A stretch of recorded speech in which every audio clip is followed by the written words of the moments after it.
Little marker, a little technical difficulties, but it looks like we're finally live. We are finally live. So, welcome to DZPD Builds video week 8. 8. Week Into month 8. 2. Week That's 8. right. I Feeling am, good about it too. yeah, I'm feeling good about it too. If nothing else, I enjoy going back and watching them and remembering how we put together these builds. Um, I am gamertag Burt Reynolds. Check out my hip hop sunglasses. Oh, there you go. Um, Nice. and I'm joined again tonight by the Golden Voice of Gaming, the one and only Negan Killjoy, ladies and gentlemen. That's right. That's right. Hey, so I didn't do the hip hop sunglasses, but I wanted to celebrate the Heat Wave apparel event. So I'm getting my little Yeah, Bermuda Malibu shirt going on here. I like the So, surfer necklaces, man. It's nice. oh, I do that on the week. So Well, no, I don't. But go ahead. I'm gonna spring tonight's plan on Negan. Sweet. so Nice. what I I'm like gonna that. Surprise. what I'm gonna do, surprise Negan. So what I'm gonna do tonight actually is I'm gonna show you a couple builds, a couple different builds, but I'm actually gonna put them kind of together live on the show. Um, and we'll end with a rehash of last week's build because I had made a statement last week that I thought with a little optimization this week, I could get the build from last week up to 430k Pokeballs and get some additional damage and survivability out of it. So I want to update you on that. We'll do that last, but I'm gonna show you two builds, kind of the same build, but some builds right off the get-go tonight. One of which is basically a PVE version of. Oh, nice little beard Getting ready, drink man. back there. When Getting you ready. surprise me, man, I gotta have a drink ready. Gotta have a drink. Yeah. So the first thing I'm going to show you is a variant of the PvP meta, but it's PvE because I PvP a lot, and I need a couple pieces to be different. Which I will grab them when I get them. Um, but it's a PvE variant, and then I'm going to show you. Well, I'll just show you. So this is a 311-7. Three Who would eleven think you could seven. stack? That's Yeah, who would think you could stack jeez. that many stats together, right? Um, So just this before you get puts into it, then talk about the so you since you're basing this off the PvP meta, what is the meta right now in PvP? So you have kind of a basis of yeah. where you're going with the PvE stuff. So I that was going to be the second build I was going to put together, but if you're going to force me to do it now, Negan, I won't. Just Um, yeah, gun to your head, forcing you. That's all the same, right? Sure. Or I'm just asking the questions. okay. This I don't know which one you want to talk about No. first. So there you go. So the PvP meta would be.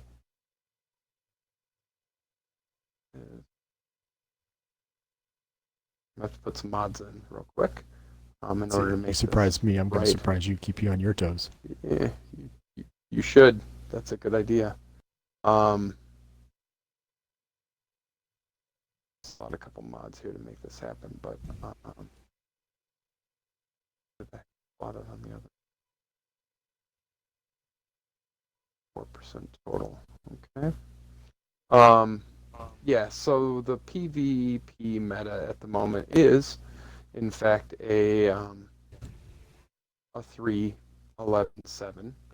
And I mean, as I say that, it just seems so wrong to say it because it's just so many stats.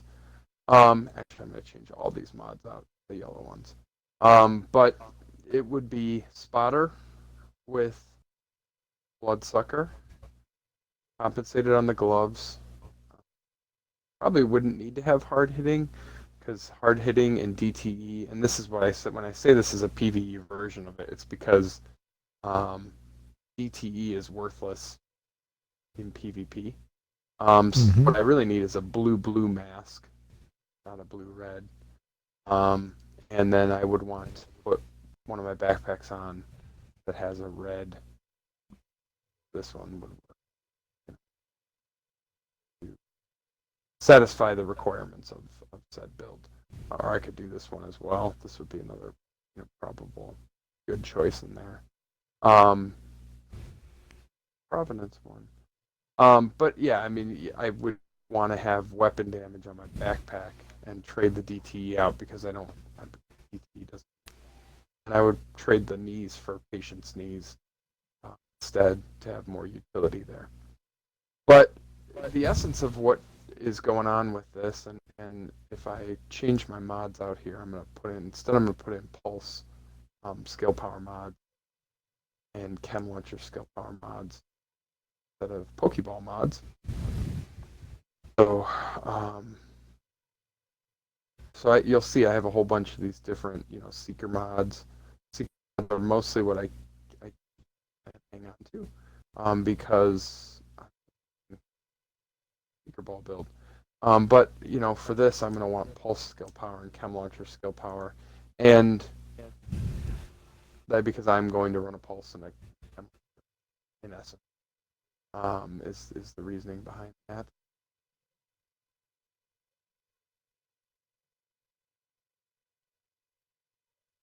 A lot of Chem Launcher skill power. I'm gonna end up with so many of these mods in, right? So I mean, you're taking advantage of the space you have for 100 mods. Apparently, nice. I do have a lot of mods. Yeah, so I think everybody in this game does that. Yeah, I am such a hoarder, Negan. I mean, it's kind of pathetic. I think I have one more slot here. Okay. So what I'm gonna end up with, and I never realized this till tonight. It's kind of cool. So I'll show you, but I'm gonna use this pulse. Here's what's kind of neat about this. When you go in here, it tells you up in the right-hand corner there how much skill power you have for this particular skill. So maybe I'm an idiot. Maybe I didn't, realize that previously, but I think that's pretty neat, and I'm impressed by it. And what I'm going to want here is actually as much haste as I can get on this bad boy. So you'll see there's a couple mods that are above my requirement, but this is going to be, I'm on a 10-second cooldown with a 10-second duration. So bonus to me. And then on my heal, I have 2-0. How far of a heal can I?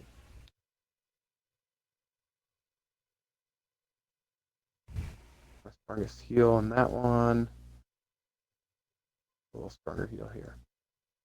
So now I've got the heals and pulse, and the reason I'm doing this build is that something changed with skills last week when they dropped this, and this build existed before the TU5. I know there were people running it, and I know it was like call it a stealth meta.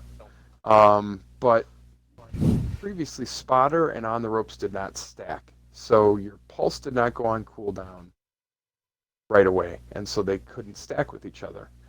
Now they changed that, and so now Spotter and On the Ropes rock up at the same time, so your pulse goes on to cooldown right away. And what's ending up happening then is you're actually getting some overlap, and that's 45% flat damage. And that's because you get, the Spotter gives you 20%, and then 20. On the Ropes gives you 25 on top of that. Mm-hmm. Yeah. So, I mean, that's ridiculous. And On the Ropes right? works when stuff's on cooldown. Yes. Okay. So you're going to run up, you drop a heal at your feet, you hammer the pulse, and every pulsed enemy around you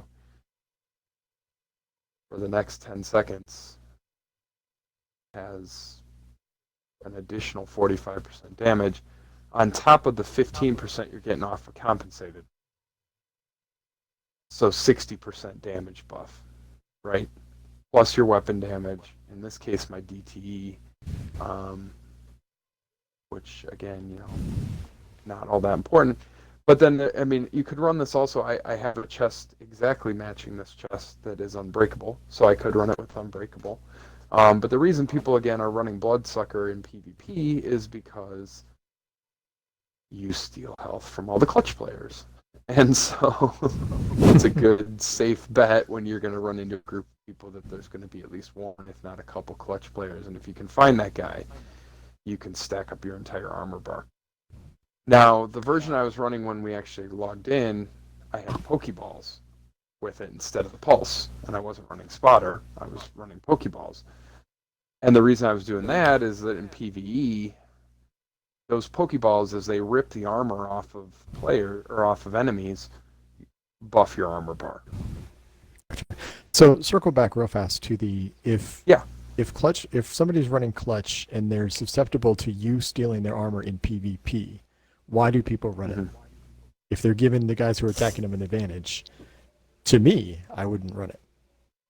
Well, I think that's what's happening this week. Is a lot of people who have run. I mean, clutch has been the PvP meta forever, Okay. and so I think clutch with Berserk has kind of been the PvP meta, and they're finding themselves in some trouble.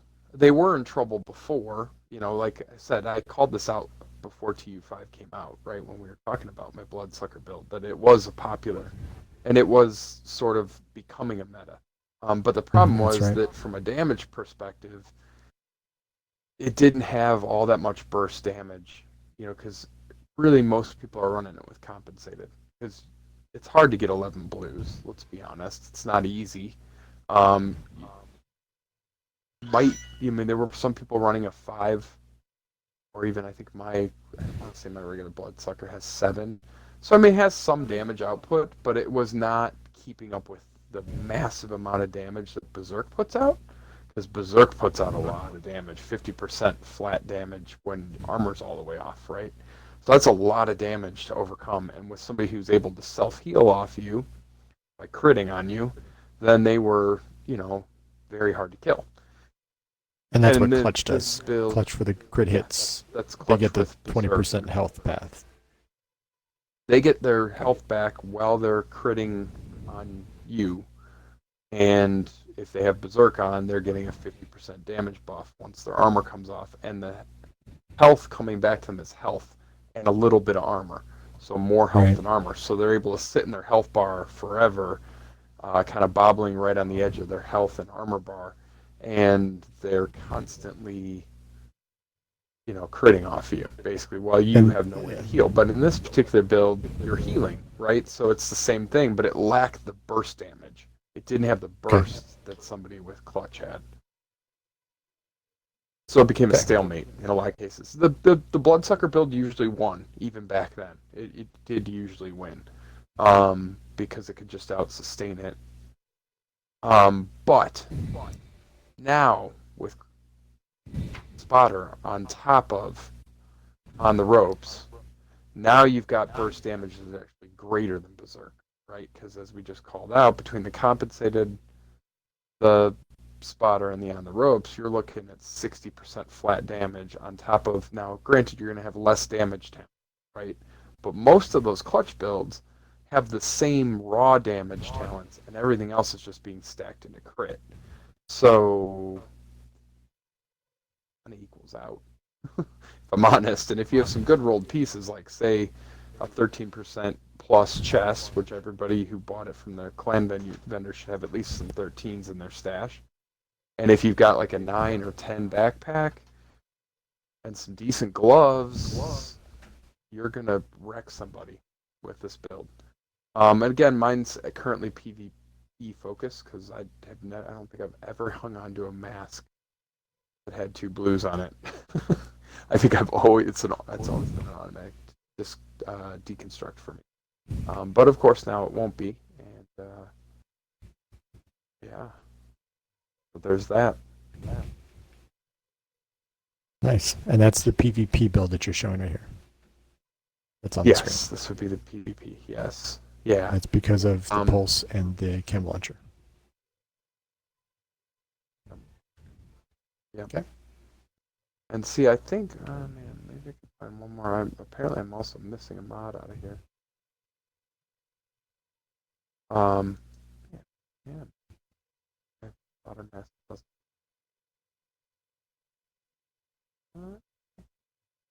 Maybe in my stash.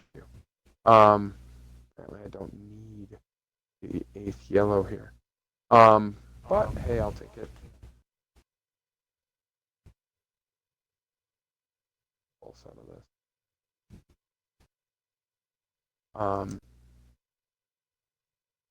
That unlocked even more powerful skill haste mod.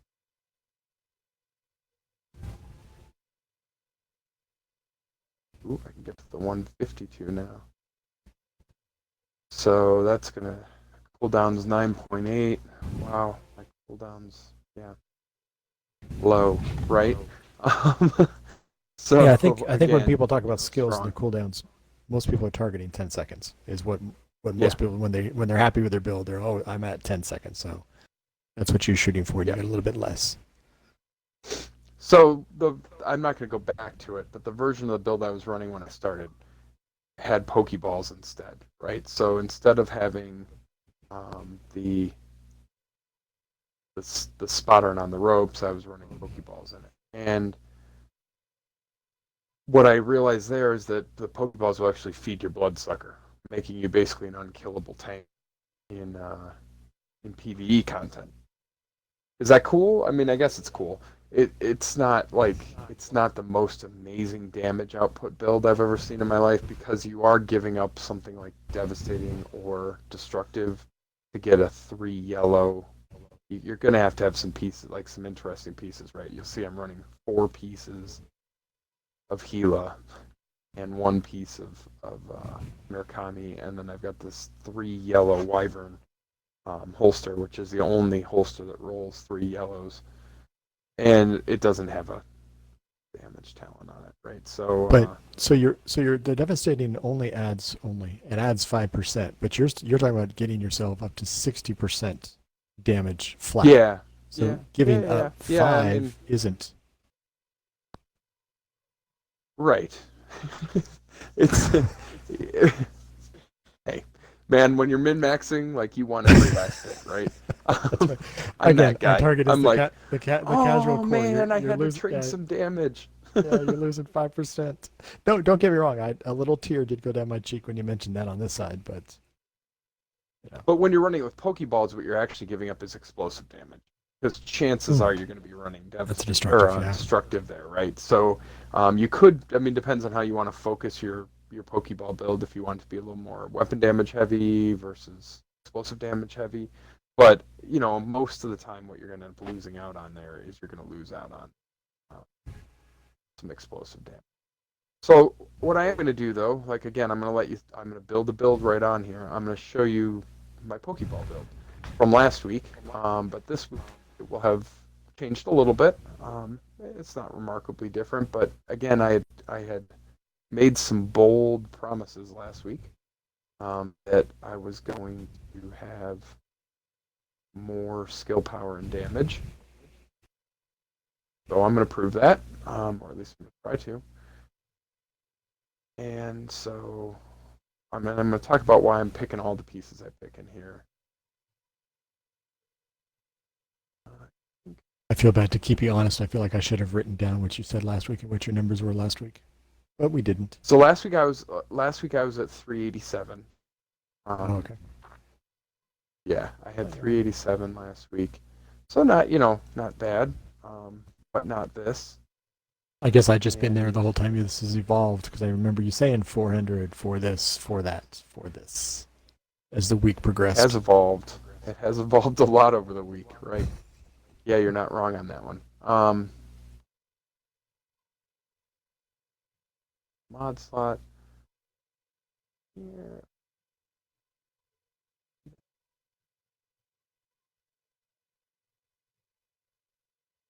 Let's see. Okay. So slot my mods back in. I'm gonna start here. My best mod is this mod, I think, right? I always try and put my best ones in first, and then work down from there. So I have a 5,000 with 3.5, and then utility mods. So now here I'm gonna be looking for the opposite, right? Now I'm gonna be looking for pulse. Well, not pulse, seeker. I really only care in this case about seeker, and my best mod here is gonna be this one. So that's the one I'm going to start with. My D&H holster, D&H here because it's yellow and a yellow mod. And this one has destructive on it. I actually, ironically, Negan, would have preferred to have, I would have preferred to have devastating here just for a little extra on the seekers, or on the weapon damage.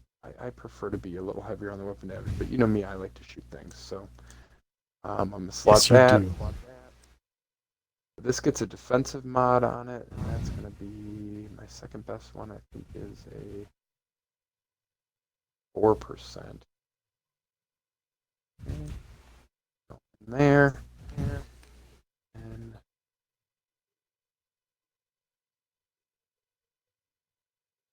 I'm gonna need. Okay. So I'm gonna put in this guy. Do I have in this? 5283.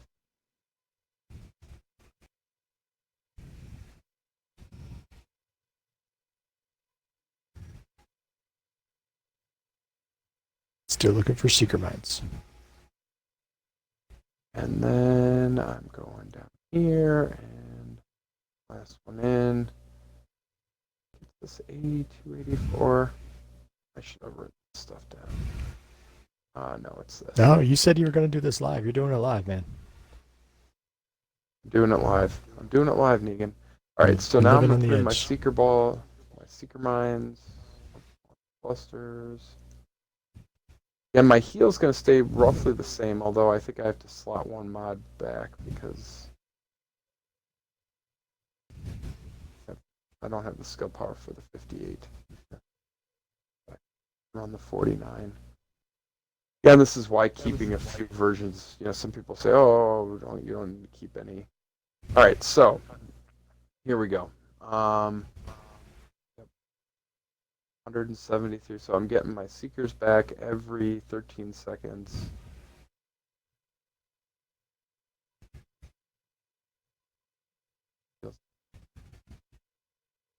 I did tone it down. Say I don't think that's right. Okay. So I can run 96 and I can.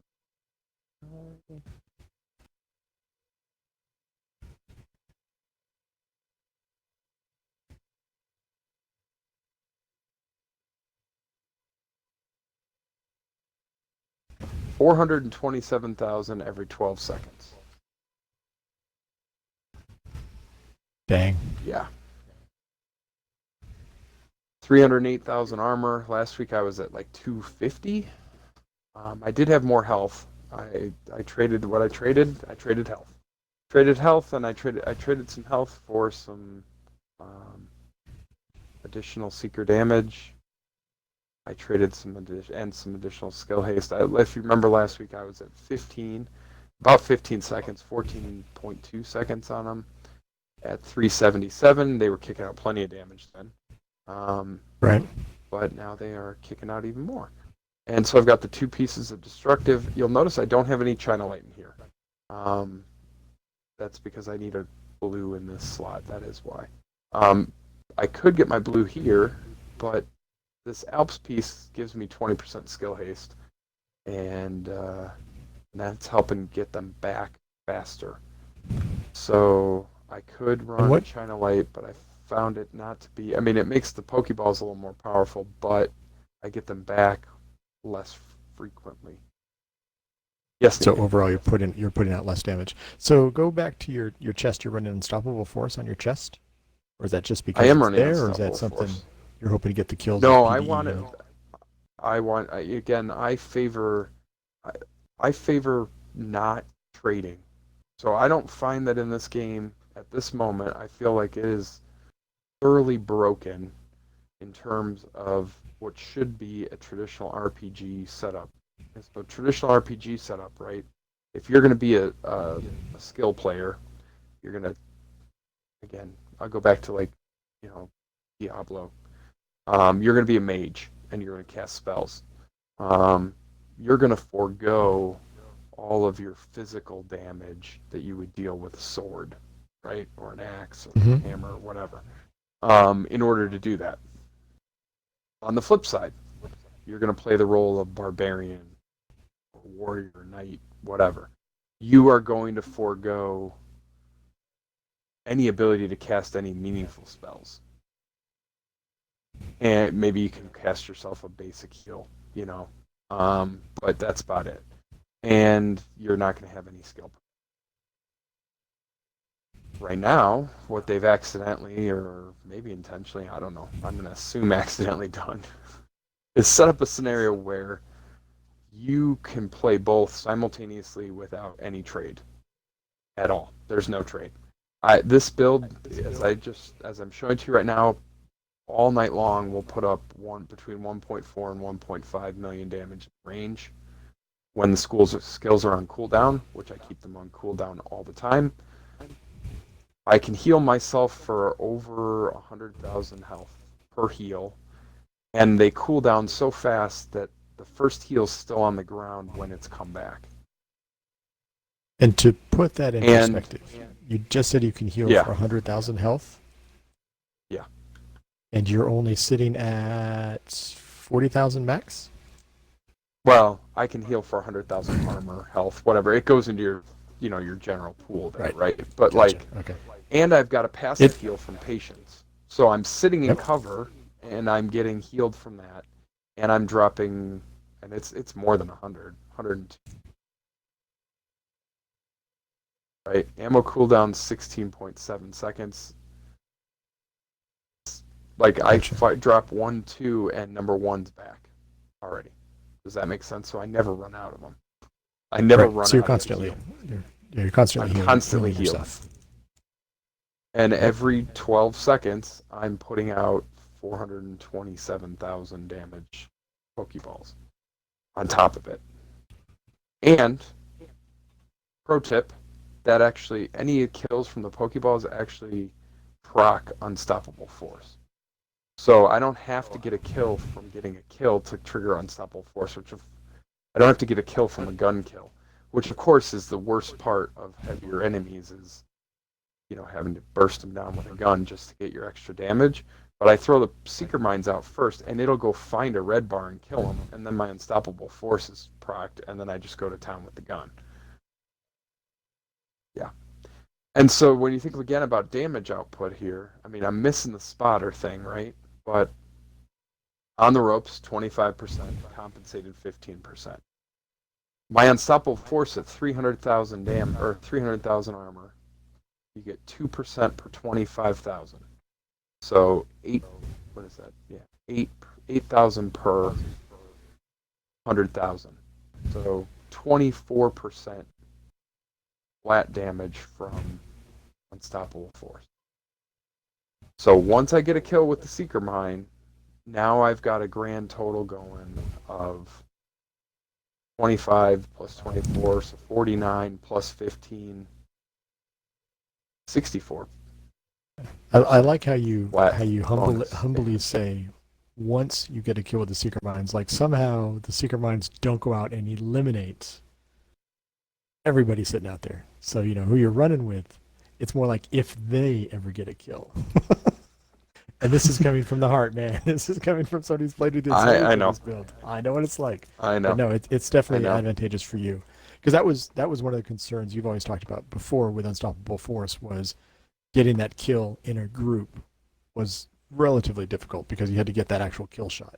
Now with your Seeker Mines, on kill talents in general are not great, but in this particular case, I don't have that problem. I mean, the Seeker Mines are going to find an enemy that well, let's put it this way. Even when we're scaled to 4 and running up through challenging level content as a group of 4, it one hit kills all the purple bars except for the purple heavy machine gunner and most of the yellow bars except for the heavier guys.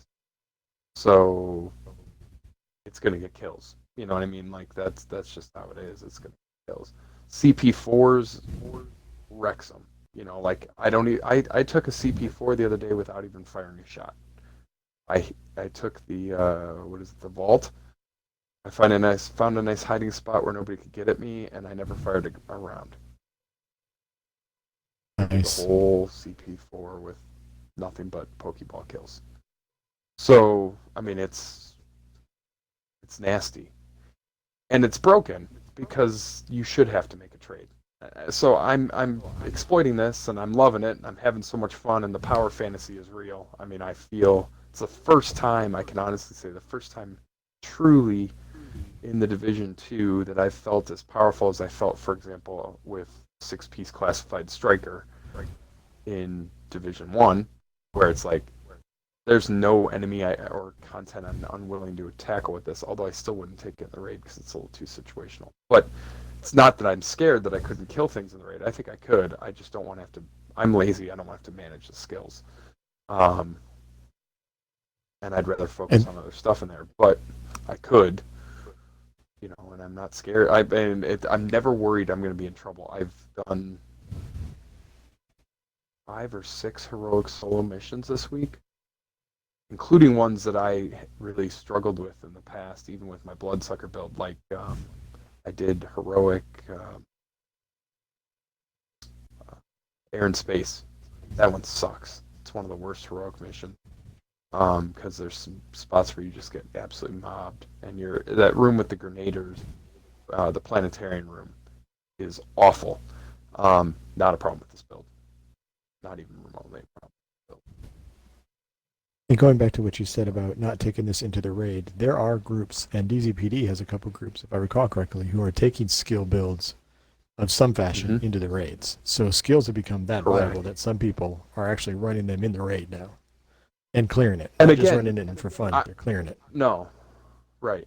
And I guarantee you, man, this build would complete the raid. I'd be willing to bet it. Despite that low health number, because of the heals and how powerful they are and how the passive healing's there, I'm confident it could. I just don't feel like having to manage keeping skills on cooldown. Right. While I'm doing with all the mechanics. other, yeah, It's with all the just other a chaos laziness going thing on my part, man. It's not a couldn't not a be done. viability It's issue. I'm playing for fun. It's not a job, and I don't want to like. I've got other builds that I know can do the raid without even having to think about keeping a skill on cooldown. So why would I do it? Like why? What's the justification other than just to prove I can? Then I don't really feel like I need to. But yeah. So this I'm liking this build, Negan. But again, thinking about skills. Well, next week I think we're gonna feature a build that's an LMG build, Unstoppable Force LMG build. But I changed one piece this week and I changed a holster that was a blue, because I think I want to say it's like 710, 711 0. I forget what it is. Or maybe it's a 1010 0, and it was a 1010 1. Stop. Look. What it was. Yeah, it was okay. So it was a 611 1, or it could have been a 710 1 is what it was. And I changed one piece out on this build, and now I can run a turret that hits for 25,000 damage per round, while not even running a skill build. So we'll show you that next week, because man, it's kind of fun to have a turret with you that does as much damage as your assault rifle. It's like having a second person with you all the time. And so that's pretty strong. But again, I can't comprehend that that's what they intended. But maybe. I like power fantasy. I'm good with that. First passes sometimes end up with a little unbalanced stuff like this. So they may come back and recalibrate stuff, which is fine. That's what we enjoy about this, that they're constantly trying to balance it out. So those hard decisions at some point, maybe, possibly, Burt will have to make some hard decision, opposed to what you're running right now. Yeah, the scary thing about that, though, is I almost feel like the only way to nerf a build like this, because honestly, yeah, I mean, the only way to nerf it would be to nerf something like on the ropes. You'd have to gut on the ropes. or gut compensated, but I just don't see how they could do that. You know, 'cause No, they so probably many. I wouldn't. mean, it would really upset some people. They could tone down the Pokeball damage, but the Pokeball damage. I mean, I've got a lot of skill power going, and a lot of it's a lot of specific skill power, right? Like I'm cheesing the mods to do it, but I'm not running any batteries or anything. But see, even in that scenario, somebody could run batteries to make up for it because they have those batteries out there. Um, you probably couldn't get to where I'm at, but I could easily get to back to 380, even if I had to slot a battery, and that would still be messed up. You know what I mean? Like, I don't know. I don't know, man. I don't know how they're gonna fix it, but I guess we'll see what they do. All right. So, real fast, that you went through the pieces relatively quickly, and I know you probably want to show off how this kills things in just a sec. Do the normal. Go through the pieces you ended up with in this, and this is again, this is the PVE version of the PvP meta. No, Right? this one's not. This one is one's not not. This is because just this is not. This is just a Pokeball build. that is your Um, Pokeball build. That's right. This review of last week, an improvement of last week's. right. I Gotcha. could throw the Bloodsucker chest on here and change one of the piece out, and I'd get back to that 311.7, which again is weird. But yeah, so I went Gila Mask on this one, DT, because the three, it's blue, yellow, and red. Um, Murakami, I would actually rather have a Gila vest if I could get one. That had only one red slot, but I have an Unstoppable Force Gila chest that's blue, red, blue, for mods, but the last mod is not a utility mod; it's a damage mod, so I can't run it. Um, so I went with the second best thing, which is Murakami, 13.5% weapon damage. Again, I'm not going. I want to not trade, so this thing is not sold out to like some sort of skill thing. I do have a chest I can put in here that has destructive on it, and I do have a chest same pattern of you know attributes and mods. And I do also have one that has payload. So I could run payload instead, or I could run destructive on the chest if I was willing to sacrifice that 24% after kill damage. D&H holster, again, I would rather have one with devastating on it. Oh wait, I do, but it doesn't have as high a skill power. Anyway, so I have we're, this. we're reviewing. You're not tweaking it now. We're reviewing the build. Review the build. No. Adding stuff to it. Stop This that. just is allowing me to get the most damage out of the Seekers while still putting out damage. So again, I picked this because it's got 2 yellow slots on it and an active talent, or not an active talent and a talent. There are a lot of other, 2 yellows like I showed you. This is actually a 3 yellow, but this one has 2 yellows, and so that's why I picked D&H for that. Wyvern, not my first choice, but I happen to get a natural on the ropes destructive all blues and yellows roll, so that allowed me to roll that. There's a 20.5% total armor backpack for sale at the clan vendor this week, so boom, there it is.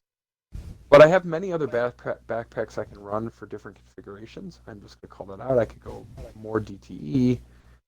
I can go, I forget what this one does. More skill power? More skill power. More skill power. I can also throw in this Heraldi, which is this is a 3 yellows backpack. Again, different ways to put things together, right? Mm-hmm. I ran this mask instead of the China Light. I could run the China Light mask.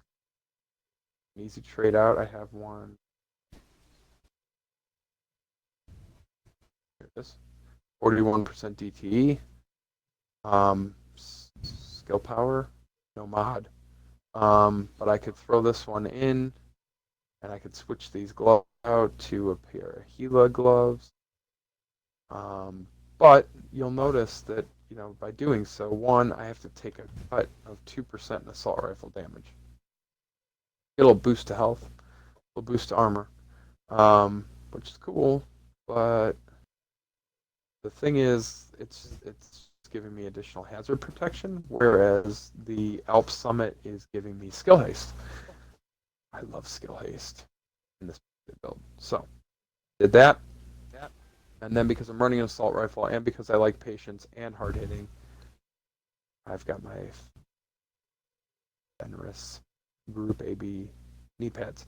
Now, I do have a piece sitting in the stash that has calculated on it. And if at some point I get another one of these pairs of knee pads that doesn't already have the skill power rolled on it, I do have another pair. They have a higher armor roll but lower skill power because of the stat economy. If I were to get another pair of these pads, I would, and they had skill power on them, even if it was a little bit lower, I want to roll a set of these that would have calculated instead of patient, just to see how fast I could get the Pokeballs back. For those of you who don't know, calculated gives you skill cooldown for every kill while in cover. So I'm thinking I could almost have unlimited Pokeballs, theoretically. Good Lord. I'm already sitting in the back with a picnic basket and a drink while you guys play your Pokeball builds. Well, I think that would be fun. I don't know. I like part of me just thinks that would be really awesome. Yeah, but you know, again, it's thoroughly enjoyable. The cool thing about this build is like I could trade a little bit of assault rifle damage here. Not that I really want to, but I could for additional explosive damage. There's so many different ways to play these builds, and that's what's cool about it. It's really hard to get the right pieces to get to like 377 or 577. I do have a 577 variant of it, which kicks out even more weapon damage and still has the same power of Pokeballs at I think it's exactly the same cooldown, if not even faster. However, it's way squishier. So it's like 250 armor. I think about 70,000 health, but it's like 250 armor. So it's way squishier. I had to make a trade there, Negan. I had to make a trade in order to what? Wait, an actual trade? I sacrificed 50,000 armor for 30,000 health and extra damage. All right. But it's extra damage, really, that is a little bit situational. I mean, it's a little bit more damage because I have one more. Well, I think we talked about that when I talked about 377 versus 577. It's like 1% more damage. Okay. So there you go. There you go. And nice. Yeah. So now let's go show them just how fast you melt the little boss group out in front of here. A little testing range. Okay. I'm gonna go ahead and grab my picnic basket. Okay, got my drinks. Okay, we're good. Yeah, we showed this last week. So if you go back and watch, like, good mark of, whether this is more effective now. Now, for a reminder, there's 5 guys in the group down here and only 4 Pokeballs, so there's going to be one guy left. Which goes back to what you were saying. The groups aren't always, 4. So to have that weapon damage that you like to have, that you're not making the trade on, that you're continually putting damage out to everybody in the group, not just trusting or relying on your Pokeballs. So. Well, and the real key here is if these guys had stayed grouped up like they were a second ago, it would have been fine. Oh, man, they got triggered by something else. Wow. Yeah, I feel bad. So you took almost all of them down. Yeah, if they're grouped, almost all the way down. The funny thing is that, like, if they're grouped up, they will all die really quick all at once. But as you can see, my Pokeballs are already back, so it doesn't really matter. Yeah. Considering the group that was just coming in, the little ad group that was coming on top of all reds, about 4 of them, and you just took them out completely. So, yeah, that's what happened there. They'll just delete them. Just gone. I didn't even see it. That's why I'm pointing. That's why I'm pointing it out, because I don't think you did see it. It's like, holy moly, just gone. There you go. Nice. Yeah. So that's what that build's looking like, and man, is it, yeah, not right. But that's okay. It's fun. I'm enjoying it. Again, the amount of variations you can create, like I said, I made that 311-7 Bloodsucker Pokeball build. But that's just for fun, right? But it still does work. And man, are you unkillable. Because like those 5 Pokeballs or 4 Pokeballs go out and kill and or strip the armor off of 4 guys in heroic. Like that the 311-7 with Pokeballs build is actually what I did Air and Space with. Um, once you Nice. hit a couple guys, your whole bar is blue. So you basically have a 100% armor shield. You can just walk around out in the open shooting stuff, man. Like you don't even have to. It's disgusting, right? I mean, you are literally a tank because you figure that's when that's fully up. What were we at on that build? I think I was at like 365,000, 366,000 armor. So 100% overshield, you're at just short of 800,000 armor. I mean, that's nuts, right? Like that's crazy. Yeah. So lots of fun stuff you can do with the skill changes, and next week we'll show you how you can run a damage build with a turret that acts as good as a really well min-maxed friend. So Nice. All right. Well, yeah.